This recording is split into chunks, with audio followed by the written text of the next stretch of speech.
Hi friends, நம்ம கார்டன்லேருந்து வாங்கிட்டு வந்த 8 ரோஜா செடியை நட்டு வைக்க தான் போகிறோம். ஸோ அதுக்கு நம்ம ஆல்ரெடி ஒரு 7 தொட்டியில் வந்து மண் கலவையெல்லாம் ரெடி பண்ணிகிட்டு இருந்தோம். ஆர்கானிக் வேஸ்ட்டெல்லாம் கொட்டி டெய்லி அதெல்லாம் மொத்தமாக இன்றைக்கி கொட்டி எடுக்கும்போது பார்த்திங்கன்னா ஒரு அழகான ஜெவந்தி செடி கிடச்சிது. என்ன கலர்னு தெரியல, ஆனால் தானாக விழுந்து முளைச்சிருக்கு.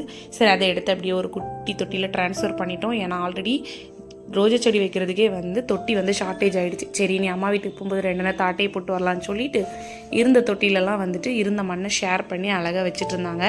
நான் ஏன் ஹஸ்பண்டை ரோஜா செடி வைக்க சொன்னேன் அப்படின்னு பார்த்தீங்கன்னா, சென்டிமெண்டலி அவங்க வைக்கிற செடி ரொம்பவே பூக்குது. ஸோ கம்பேர் பண்ணி பார்த்தோம். சரி, நீங்களே வச்சுருங்க, மீதம் இருக்கிற 2 மட்டும் நெக்ஸ்ட் வீக் தொட்டி வாங்கிட்டு வந்ததுக்கப்புறம் நான் வைக்கிறேன் அப்படின்னு சொல்லிட்டு வச்சுட்டு இருந்தோம். இனி வந்து இந்த ரோஜா செடிகளுக்கு என்னென்ன உரம் கொடுக்கணும், எப்படிலாம் பார்த்து எப்படியெல்லாம் பழைய மாதிரி நம்ம கார்டன் பூத்து குலுங்க வைக்கணும் அப்படிங்கிறது தான் நம்மளோட வேலை. ஸோ அதெல்லாம் நீட்டாக வந்து பார்த்துடலாம். டெய்லி அப்டேட்ஸை நான் உங்களுக்கு கொடுக்குறேன். இப்படி வச்ச செடிக்கு வந்து தண்ணி ஊற்றிட்டு கிளம்பியாச்சு.